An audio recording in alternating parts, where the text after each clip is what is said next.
ఓం శ్రీ గురుభ్యో నమః. ఓం శ్రీ మాత్రే నమః. ఈటీవీ ప్రేక్షకులకి నమస్కారం. శుభమస్తు కార్యక్రమానికి స్వాగతం. శుభమస్తు కార్యక్రమంలోని గ్రహఫలం అంశంలో ద్వాదశ రాశుల వారి శుభ అశుభ ఫలితాలు, ద్వాదశ రాశుల వారు ఎటువంటి పరిహారాలను పాటించాలి, అలాగే ఈరోజు మహాలయ పక్షాలలో వచ్చే మాస శివరాత్రి, మహాలయ పక్షంలో వచ్చే మాస శివరాత్రి యొక్క ప్రత్యేకత ఏమిటి, విశిష్టత ఏమిటి, పాటించాల్సిన నియమాలు ఏమిటి అనే విషయాన్ని శ్రీరస్తు అనే అంశంలో తెలుసుకుందాం. ముందుగా నేటి పంచాంగం. స్వస్తి శ్రీ చాంద్రమాన శ్రీ విశ్వావసు నామ సంవత్సరం, దక్షిణాయనం, వర్ష ఋతువు, భాద్రపద మాసం. ఈరోజు తిథి భాద్రపద బహుళ చతుర్దశి, రాత్రి 11:47 వరకు. నక్షత్రం మఖ, ఉదయం 9:07 వరకు. తదుపరి పుబ్బ నక్షత్రం ప్రారంభం. రాహుకాలం ఉదయం 9 గంటల నుంచి 10:30 వరకు. ఇక ఈనాటి గ్రహస్థితి ఏ విధంగా ఉందో పరిశీలిద్దాం. గురువు మిథునంలో సంచారము, శుక్రకేతువులు సింహంలోను, రవి బుధులు కన్యలోను, కుజుడు తులలోను, రాహువు కుంభంలోను, శని వక్రగతిలో మీనరాశిలో సంచరిస్తున్నారు. ఈ గ్రహస్థితి ఆధారంగా ద్వాదశ రాశుల వారి ఫలితాలు ఏ విధంగా ఉన్నాయో పరిశీలిద్దాం. ముందుగా మేషరాశి.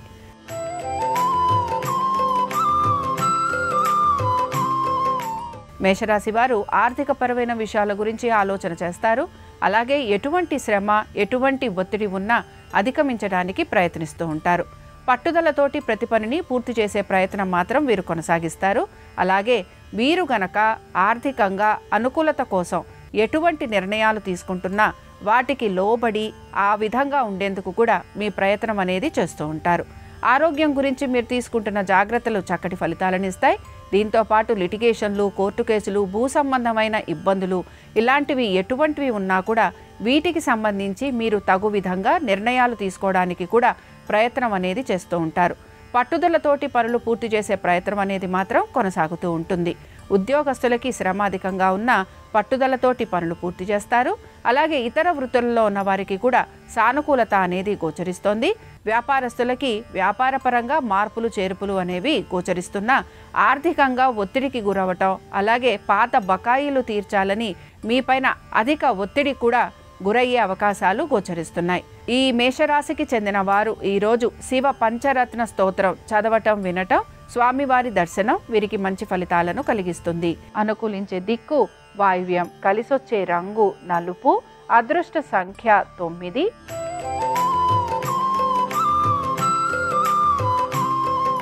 వృషభ రాశి వారి ఫలితాలను గనక పరిశీలించినట్లయితే ఆర్థికపరమైన విషయాలతో పాటు వీరికి ప్రతి విషయంలోనూ కూడా సానుకూలత అనేది గోచరిస్తోంది.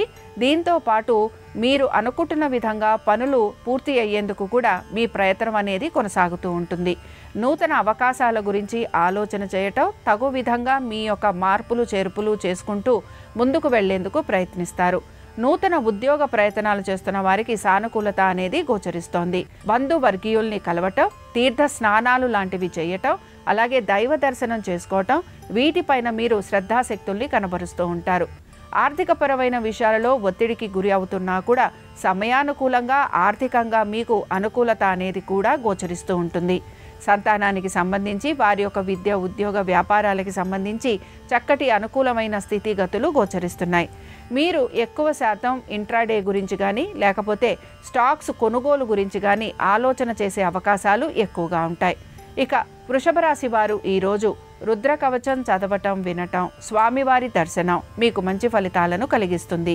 అనుకూలించే దిక్కు ఈశాన్యం, కలిసొచ్చే రంగు ఎరుపు, అదృష్ట సంఖ్య 5.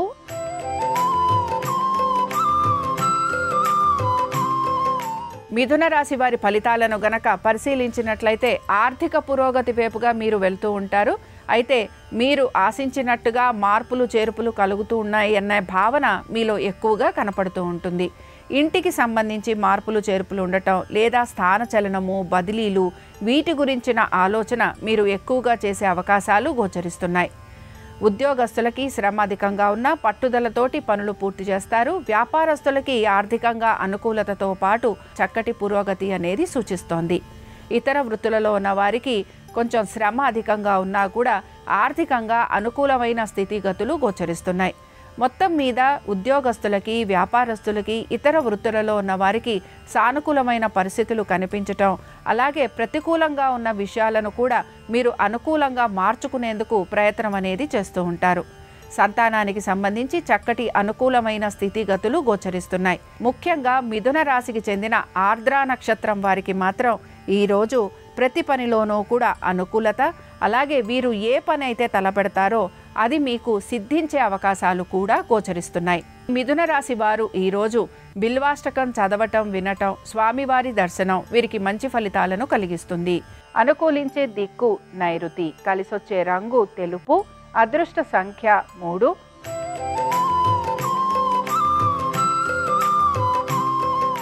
కర్కాటక రాశి వారి ఫలితాలను గనక పరిశీలించినట్లయితే శ్రమ అధికంగా ఉంటుంది, ఖర్చులు అధికంగా ఉంటాయి. పట్టుదలతోటి నెమ్మదిగా పనులు పూర్తి చేయడానికి ప్రయత్నించాలి.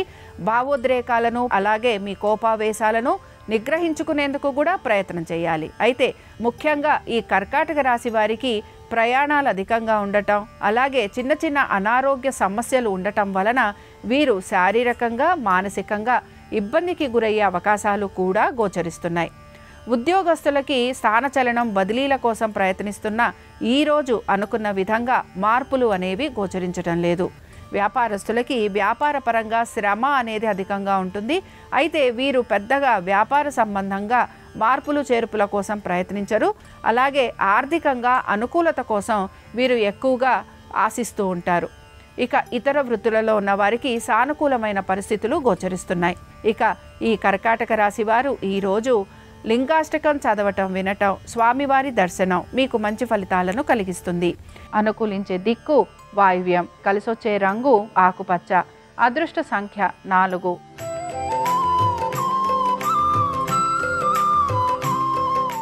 సింహరాశి వారి ఫలితాలను గనక పరిశీలించినట్లయితే ఆర్థికపరమైన విషయాలలో అనుకూలత, అలాగే మీరు ఏవైతే సాధించాలని అనుకుంటున్నారో దానికి సంబంధించి మీరు కష్టపడి దానిని సాధించేందుకు కూడా ప్రయత్నిస్తూ ఉంటారు.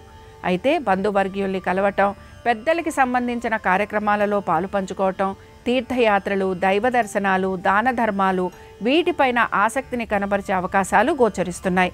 సంతానానికి సంబంధించి అనుకూలమైన స్థితిగతులు, ముఖ్యంగా వారి ప్రతిభా పాఠవాలకి మంచి గుర్తింపు లభించటం, సత్కారం లభించటం, కోరిన విధంగా అడ్మిషన్స్ లభించటం ఇవి మీకు ఆనందాన్ని కలిగిస్తూ ఉంటాయి. ఇక ఈ సింహరాశిలోని పుబ్బా నక్షత్రం వారికి మాత్రం ప్రతి విషయంలోనూ కూడా సానుకూలత అనేది గోచరిస్తోంది. ముఖ్యంగా ఆర్థికపరమైన విషయాలలో ఆశించిన విధంగా మార్పులు ఉండటం, అలాగే దీంతో పాటు ఎప్పటి నుంచో రావాల్సిన బకాయిలు ఏవైతే ఉన్నాయో అవి వచ్చే అవకాశాలు గోచరిస్తున్నాయి. ఇక సింహరాశి వారు ఈరోజు శివ పంచరత్న స్తోత్రం చదవటం, వినటం, స్వామివారి దర్శనం వీరికి మంచి ఫలితాలను కలిగిస్తుంది. అనుకూలించే దిక్కు దక్షిణం, కలిసొచ్చే రంగు తెలుపు, అదృష్ట సంఖ్య 4.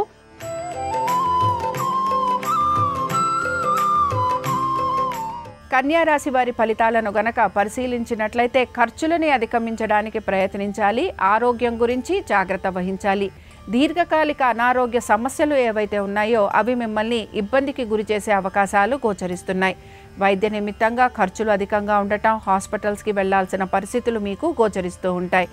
దీంతో పాటు ముఖ్యంగా పాత బకాయిలు తీర్చడం కోసమని కొత్తగా మీరు రుణాలు తీసుకునేందుకు కూడా ప్రయత్నం అనేది చేస్తూ ఉంటారు. ఉద్యోగస్తులకి శ్రమ అధికంగా ఉన్నా పట్టుదలతోటి పనులు పూర్తి చేస్తారు.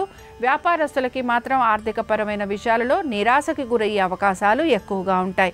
ఎప్పటి నుంచో ఏ పనులైతే మీరు పూర్తి చేయాలని ఆశిస్తున్నారో ఆ పనుల సంబంధంగా మీకు నిరాశ ఎదురయ్యే అవకాశాలు ఎక్కువగా ఉంటాయి.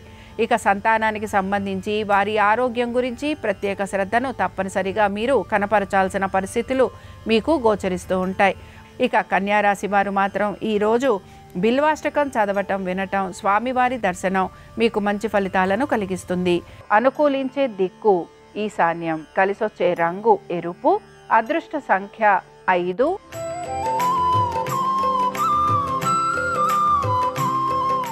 తులారాశి వారు ఖర్చులని అధిగమిస్తూ అలాగే ఆర్థికంగా కూడా వీరు నియంత్రణ పాటిస్తూ ముందుకు వెళుతూ ఉంటారు.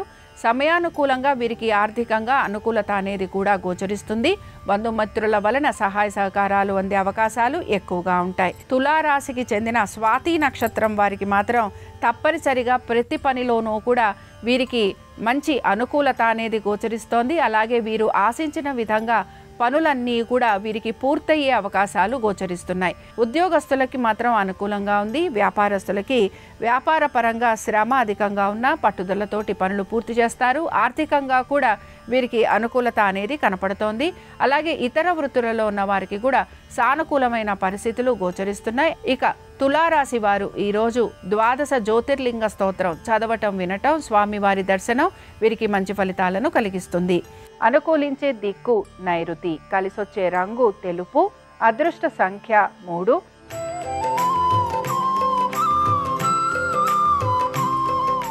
వృశ్చిక రాశి వారి ఫలితాలను గనక పరిశీలించినట్లయితే ఆర్థికంగా అనుకూలత, అలాగే స్థిరాస్తి వ్యవహారాల వైపు ఆసక్తి, దీంతో పాటుగా మీ స్నేహితులతోటి మీకు ఇబ్బందులు ఇవన్నీ కూడా మీకు మానసికంగా కొంత చికాకును కూడా కలిగిస్తూ ఉంటాయి.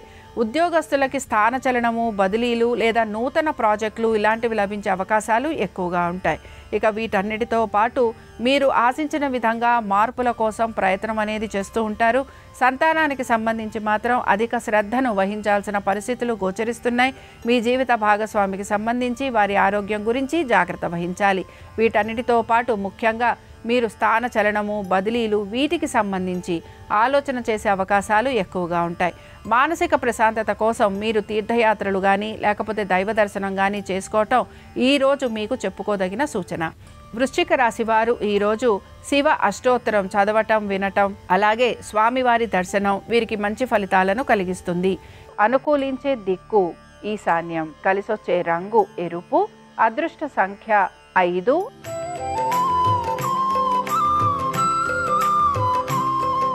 ధనురాశి వారికి ఉద్యోగ వ్యాపారస్తులకి ప్రతి విషయంలోనూ సానుకూలత, అలాగే విద్యార్థులకి కూడా ప్రతి విషయంలోనూ అనుకూలత.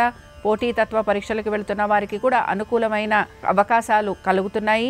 దీంతో పాటుగా ఆర్థికపరమైన విషయాలలో ఒత్తిడికి గురవుతున్న వారు కూడా ఈ పరిస్థితుల నుంచి బయటపడేందుకు వీరికి అనుకూలత అనేది కనపడుతూ ఉంటుంది. ముఖ్యంగా ధనుర్రాశికి చెందిన పూర్వాషాఢ నక్షత్రం వారికి తప్పనిసరిగా మార్పులు అనేవి కనబడుతూ ఉంటాయి. అలాగే దీంతో పాటు వీరికి ఆర్థికపరమైన విషయాలలో చక్కటి అనుకూలత, బంధువర్గీయుల్ని కలవటం, స్నేహితుల్ని కలవటం, అలాగే దీంతో పాటుగా తీర్థయాత్రలు ఇవన్నీ కూడా ఆనందాన్ని కలిగిస్తూ ఉంటాయి. స్థిరాస్తి వ్యవహారాలలో కూడా సానుకూలమైన పరిస్థితులు అనేవి గోచరిస్తున్నాయి. ధనురాశి వారు ఈరోజు శ్రీ ఉమామహేశ్వర స్తోత్రం చదవటం వినటం స్వామివారి దర్శనం వీరికి మంచి ఫలితాలను కలిగిస్తుంది. అనుకూలించే దిక్కు దక్షిణం, కలిసొచ్చే రంగు తెలుపు, అదృష్ట సంఖ్య 4.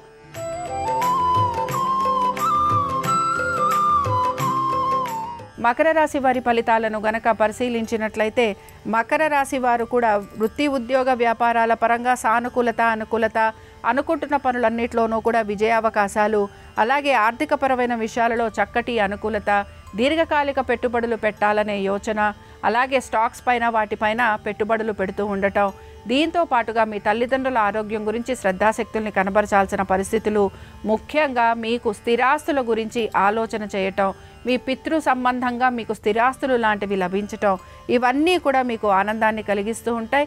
అయితే దీర్ఘకాలికంగా ఉన్న ఇబ్బందులు ఏవైతే ఉన్నాయో వాటి గురించి మాత్రం మీరు ఆలోచించాల్సిన పరిస్థితులు కూడా మీకు గోచరిస్తూ ఉంటాయి.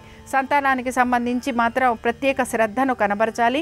అలాగే వారి యొక్క విద్య, ఉద్యోగ వ్యాపారాలు, ఆర్థిక స్థితిగతులు, ముఖ్యంగా వారి యొక్క ఆరోగ్యం గురించి జాగ్రత్త అనేది కనపరచాలి. మకర రాశి వారు మాత్రం ఈరోజు అరుణాచలాష్టకం చదవటం వినటం స్వామివారి దర్శనం వీరికి మంచి ఫలితాలను కలిగిస్తుంది. అనుకూలించే దిక్కు నైరుతి, కలిసొచ్చే రంగు తెలుపు, అదృష్ట సంఖ్య 5.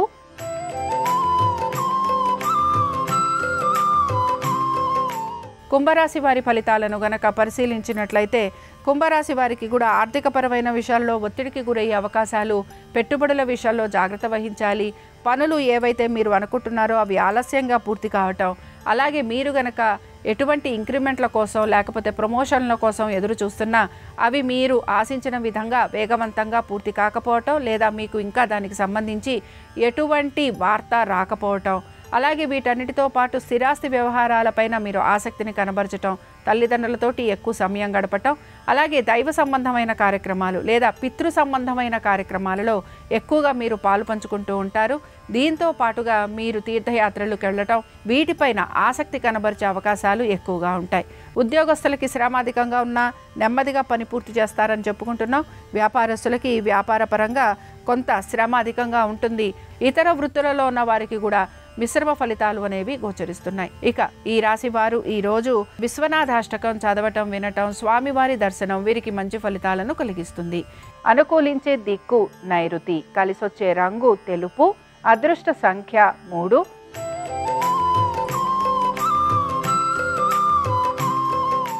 మీనరాశి వారి ఫలితాలను గనక పరిశీలించినట్లయితే మీనరాశి వారు కుటుంబ సభ్యుల ఒక విద్య, ఉద్యోగ, వ్యాపారాల గురించి జాగ్రత్త వహించాలి. వారి గురించి మీరు ఎక్కువగా ఇబ్బంది పడుతూ ఉంటారు, ప్రయాసపడుతూ ఉంటారు, కష్టపడుతూ ఉంటారు.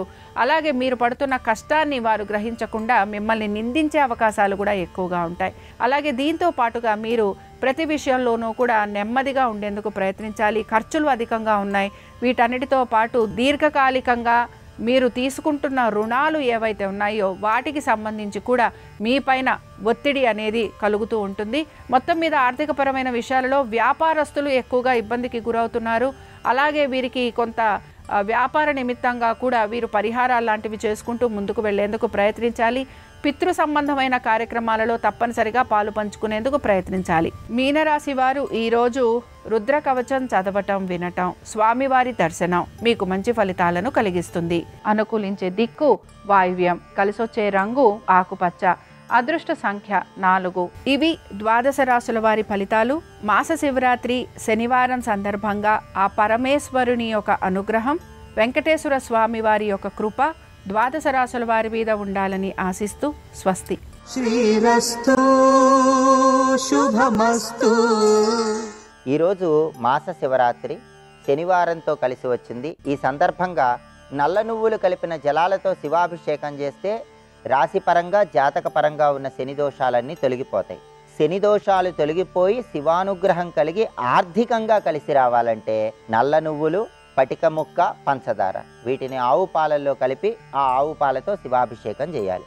అలాగే ఏలినాటి శని, అష్టమ శని, అర్ధాష్టమ శని, కంటక శని, సప్తమ శని, వ్యయ శని వీటి వల్ల శని భగవానుడిచ్చే ఇబ్బందులన్నీ తొలగింపజేసుకోవాలంటే శనివారంతో కూడిన మాస శివరాత్రి సందర్భంగా శివాలయ ప్రాంగణంలో నువ్వులు దానం ఇవ్వాలి.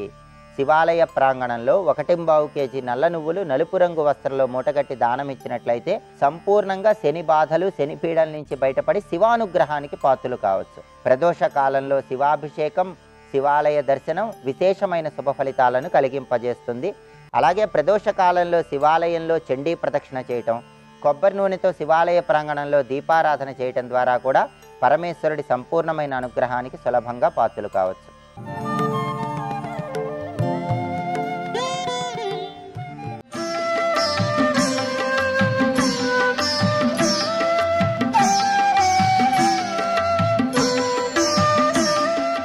భారతము అంటే చాలా పెద్దది అని ఒక అర్థం.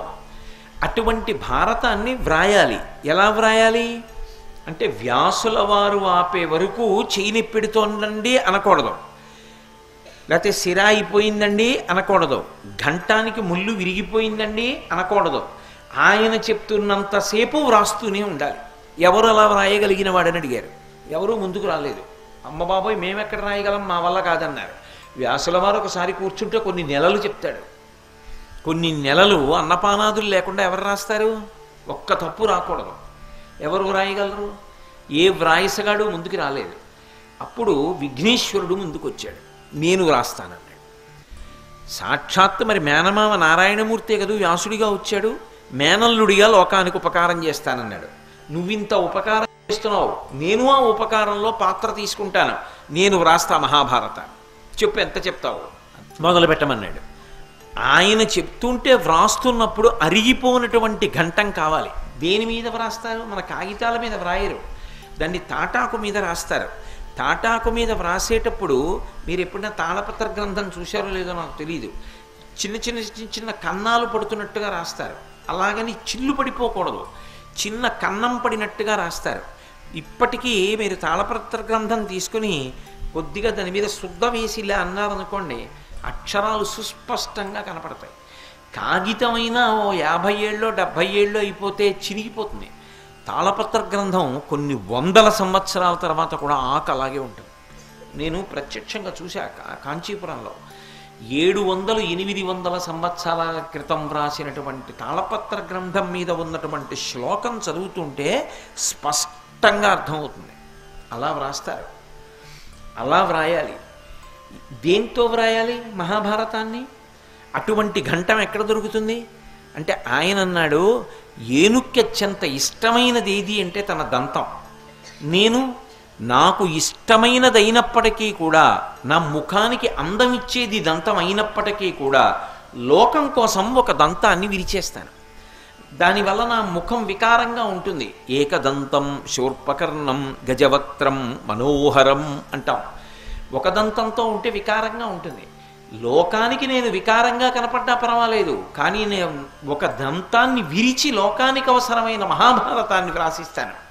అప్పుడు నా వలన లోకానికి ఉపకారం జరుగుతుంది. అంతేగాని బాహ్యంలో అందం కోసం నేను దంతం పెట్టుకుంటే ఉపయోగం ఏముంది అని ఒక దంతాన్ని విరిచి మహాభారతాన్ని వ్రాసాడు. కాబట్టి ఇప్పుడు మహాదంతి, ఒక దంతమే ఉన్నటువంటి ఏనుగు అంటే విఘ్నేశ్వరుడు ఒక్కడే. ఆ ఒక్క దంతమే ఉన్నవాడు అన్నప్పుడు ఆయన లోకం కోసం ఎంత త్యాగం చేసినవాడు. స్తోత్రం చేస్తున్నారా లేదా? కాదు. ఇందులో ఇంకొక పెద్ద రహస్యం ఉంది. శంకరాచార్యుల వారు ఏదన్నా అన్నారంటే ఉత్తినే అనరు. ఆయన ఏదైనా మాట అన్నారు అంటే అందులో ఎన్నో విషయాలు దాస్తారు. మహాదంతి అన్నారు, అది మామూలు ఏనుగు కాదు, అది మహాదంతి అన్నారు. మహత్ అన్న మాట వేస్తున్నారు అందులో. అణోరణీయాన్ మహతో మహీయాన్ అంటుంది ఉపనిషత్తు. అణువు కన్నా చిన్నవాడు, మహత్ ఆకాశము కన్నా పెద్దవాడు ఎవరు అంటే పరమాత్మ.